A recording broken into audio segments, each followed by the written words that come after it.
but there's a long tradition of these types of voices of conscience. So I just immersed myself in the world of St. Sabina and spent time with Father Mike and his peacekeepers and the community there, and tried to learn as much as I could. We love you on Windy City Live. Yes, we do. Tell us, how did all this happen? How did this come about? Well, I play me. I play Val Warner in Chirac, which is really cool. So when people see this movie, they are literally seeing Val, and I am a reporter in the movie. We talk about the violence, but what can we do personally? I think we got to be engaged, and I think engaged in a number of things. In our block, in our home, in our neighborhood, we got to be engaged.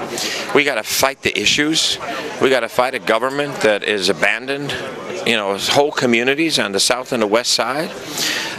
We got to fight a governor who's cut out every youth employment program, who's cut out violence prevention programs, who's abandoned our communities and the poor and the vulnerable. And I think we got to reach out to our brothers on the street and love them and respect them and help them, not just demonize them. My participation is only because of Mr. Spike Lee, our leader, our director, and he reached out to me and blessed me with the opportunity to be in this film and said that his mission was to save lives in the south side of Chicago.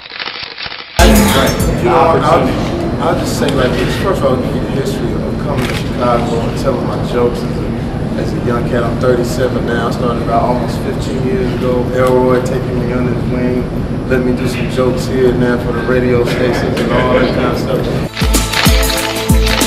We are more than that. We are more than that. We're greater than that. And I feel like in places like this, or Chicago, or whatever you want to call it, the hood, whatever you want to call it, like, it's too much attention dwelled on the negative. I learned that no matter what you do and how much of a genuine heart you have, and if you're coming from a good place, people are going to criticize if they don't agree with what you're doing. Hi, we're from Empire, and you're watching the Higher Learning Network. So how long have you been standing here? Not too long, like an hour. So we're moving in fast. This is a good sign. Yo, what's up? It's your man Tony Schofield from 106.3 Chicago's R&B, and you are watching Men on Higher Learning. Now, I used to hang around with some men that was into some higher learning. It just wasn't that kind of higher learning, but I got myself together now, okay? What is it that you do in your quiet time, in your meditation time, that allows you to bring us the films that you do? I sit courtside in Madison Square Garden, world's most famous arena.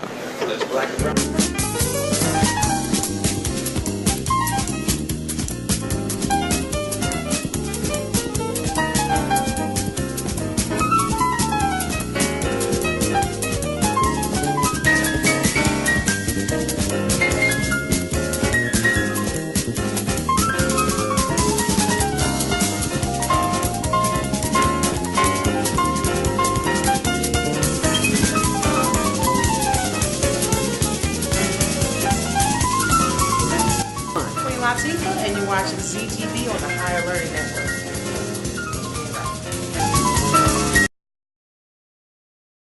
My next guest here I do have is Barry Cohen. I hope I pronounced that well. He is of the Time Exchange Project. Welcome to the show. How are you? Oh, it's a pleasure to be here. Thank you, Ollie. No problem, Barry. So tell us a little bit about the Time Exchange Project. The Time Exchange Project is a pragmatic way to solve the big problems faced by our communities, like poverty, jobs disappearing, the environment, and most any other big problem connected with money. Wonderful. So what are some of the future projects that you guys have coming up soon? The main task now, generically it's called time banking. It's worldwide. The main task we have is to have people implement it within a church, within a not-for-profit. Start time exchanges and use them to fund programs that you don't have enough dollars for. That's going to be an excellent project. So let us know as well if people want to get involved or if they have any questions about the Time Exchange Project. How can they get in contact with you, Barry? They can go to timeexchangeproject.com, and it'll bring you to our website. At the bottom, there's a way to contact us. It goes directly to me.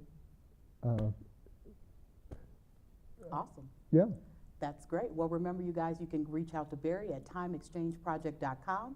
Barry, I want to thank you so much for joining us on this segment this afternoon. Well, thank you so much for having me. No problem.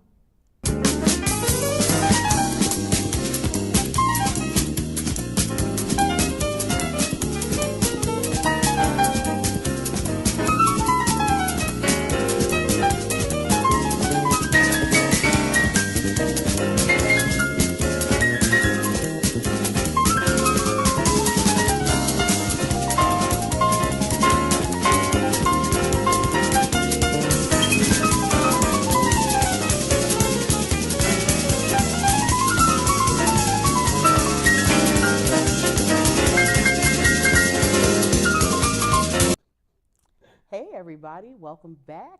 Thank you for joining us. I am Ali Joseph here, and I definitely want to start off by saying thank you guys for joining us here. And I have a wonderful guest we're going to be talking with for a little bit here. She is a wonderful jewelry guru here in the Chicagoland area. She does a lot of different things within the community. I want to definitely introduce you guys this afternoon to Miss Danielle Carroll, also known as Denaya Azur.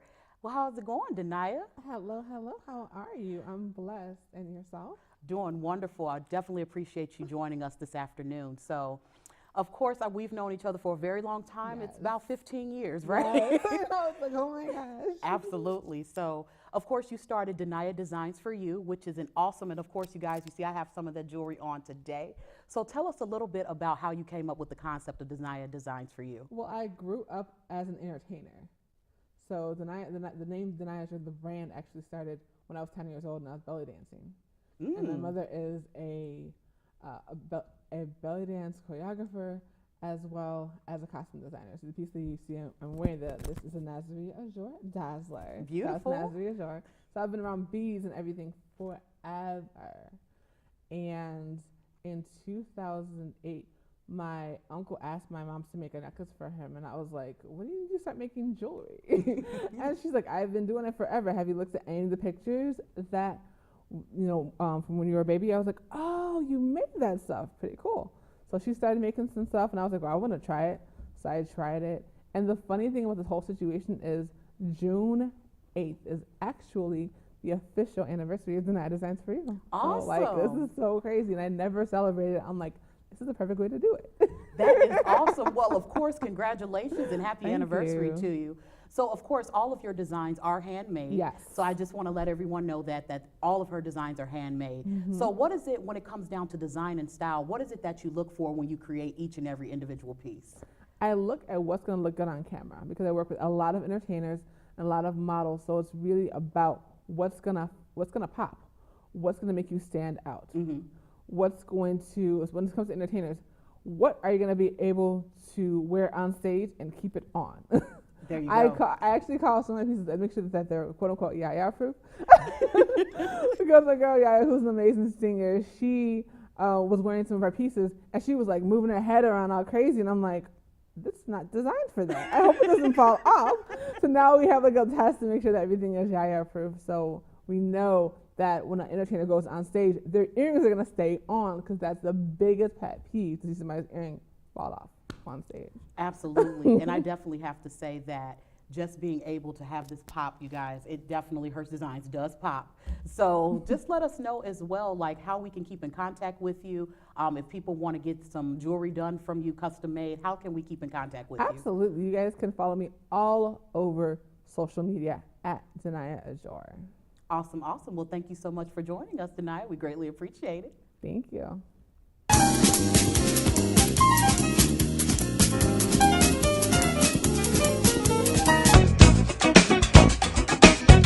Marco, how are you? I'm fine.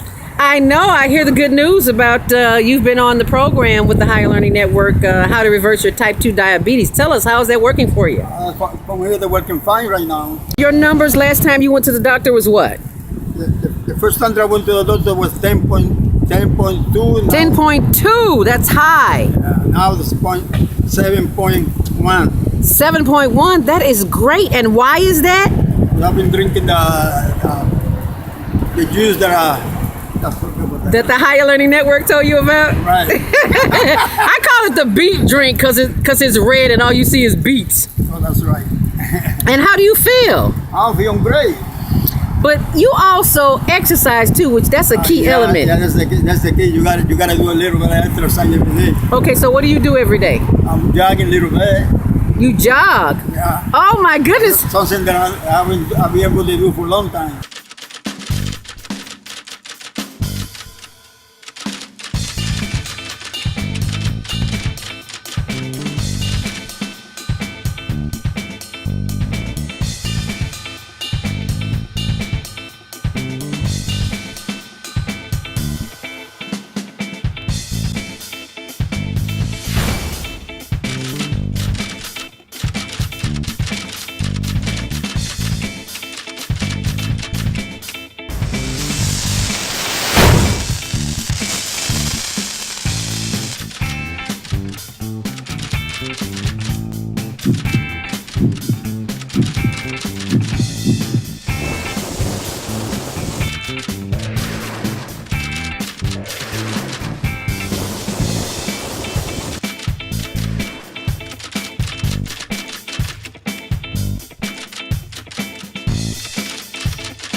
Hey, welcome back, everybody. This is Ali Joseph. Thank you for joining us.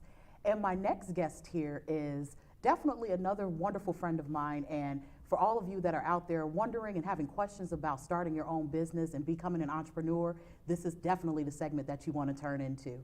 So this afternoon, I have with me, of course, Miss Anika Brewster, who is one of the founders of Sophisticated Chi-Town. Good afternoon, Anika, and how are you? Good afternoon, Ali. I'm great, thank you. Awesome, awesome. So tell us a little bit about Sophisticated Chi-Town. I know that you, it's yourself as well as Lolita Overton Jackson? Yes.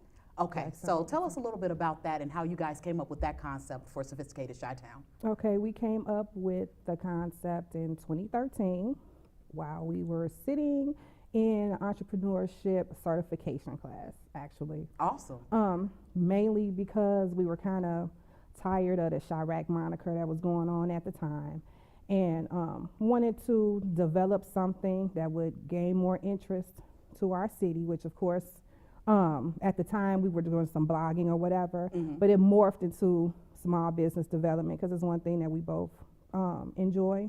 And one of the things that our amazing city and this state is pretty much built on is mom and pop, small business, big business, just any type of business. So we wanted to help anybody and everybody who's interested in entrepreneurship do just that. Absolutely. So I have to say too, the name Sophisticated Chi-Town, like it had me pop my collar a little bit. Yes, yes, that's the purpose of the name. Absolutely. So what is one of the things, as far as like being an entrepreneur, and being an entrepreneur specifically in Chicago, what is the one thing that a lot of new entrepreneurs are missing when it comes down to actually starting the process? What are some of the things that they need to know or need to have in order to really start getting their business out there?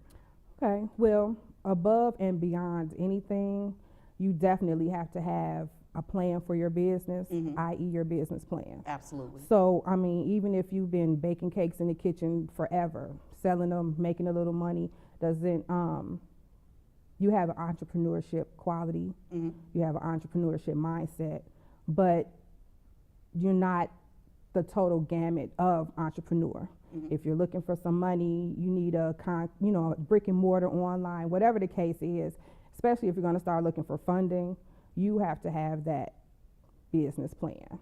And it becomes your, your blueprint to your business. It leads into everything else. So even if you've been doing something on your own for years, that kind of separates you from a lot of other people, because you actually have a plan in place for your business. It's not just, we made cupcakes in the kitchen for the last 20 years. And Absolutely. so, yes, it's a business, but, officially, you have to start somewhere. You have to start with the business plan. Awesome, awesome. And tell us a little bit about some of the services that you offer.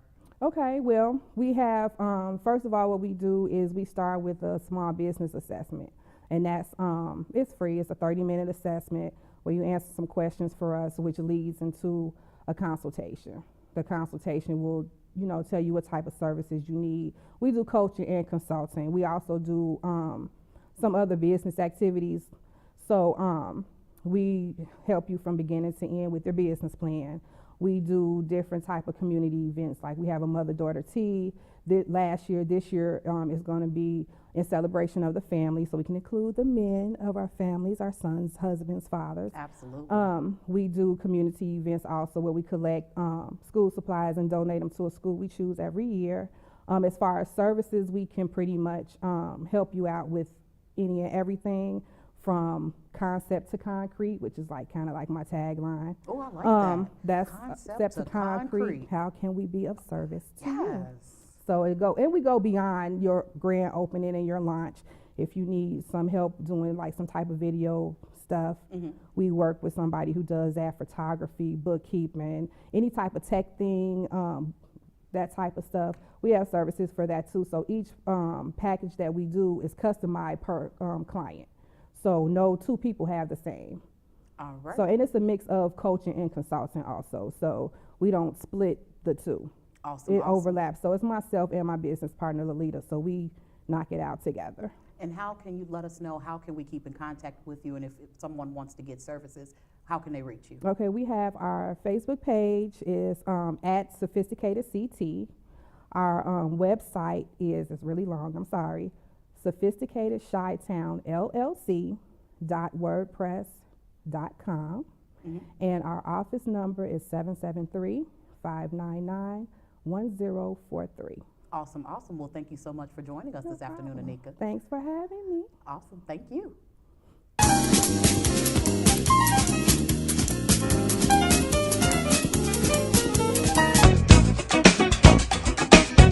Marco, how are you? I'm fine. I know. I hear the good news about you've been on the program with the Higher Learning Network, how to reverse your type 2 diabetes. Tell us, how is that working for you? From here, they're working fine right now. Your numbers last time you went to the doctor was what? The first time that I went to the doctor was 10.2. 10.2, that's high. Now it's 7.1. 7.1, that is great. And why is that? I've been drinking the juice that the Higher Learning Network told you about? Right. I call it the beet drink because it's red and all you see is beets. Oh, that's right. And how do you feel? I'm feeling great. But you also exercise too, which that's a key element. Yeah, that's the key. You gotta do a little bit of exercise every day. Okay, so what do you do every day? I'm jogging a little bit. You jog? Yeah. Oh my goodness. That's something that I've been able to do for a long time.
I am Ollie Joseph, and here with me now is Miss Krishana. How you doing, Krishana? Hi, I'm doing fine. That is wonderful. So first off, I want to congratulate you on finishing broadcasting school. That is absolutely an awesome accomplishment. So tell us a little bit about what made you decide that you wanted to get into broadcasting? Well, a lot of people that knows me, I talk a lot, okay?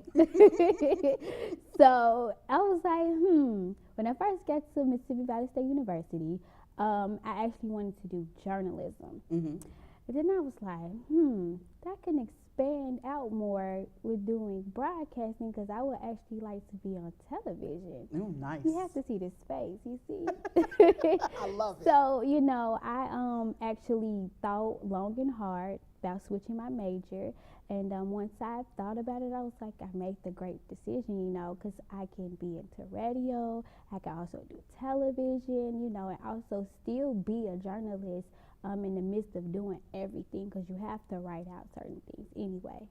So that was a big cool thing. I'm able to be versatile, shall I say. Absolutely, and that is the biggest thing. Broadcasting is so huge, and there's different avenues that you can go into. Do you have an idea as of right now what you may want to go into? Do you want to stick with television? Do you want to do a little bit of radio, kind of do both? Well, I actually did a few things with my internship where I went to do like videos where we actually did videos and we went to places and we filmed different things and then we did the editing. So that was something I would do like behind scenes, but I also want to do hosting.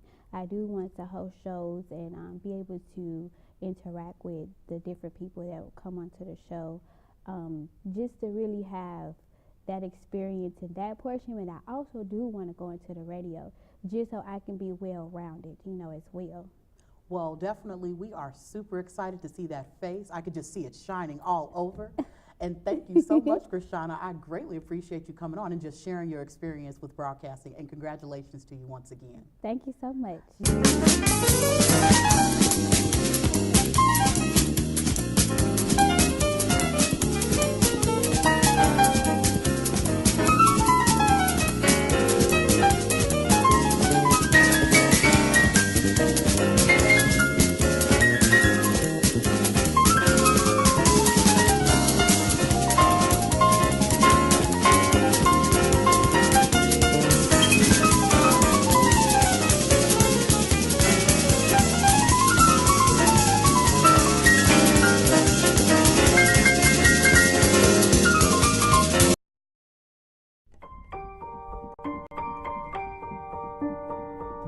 The thing about Interfaith is that they allowed me to heal.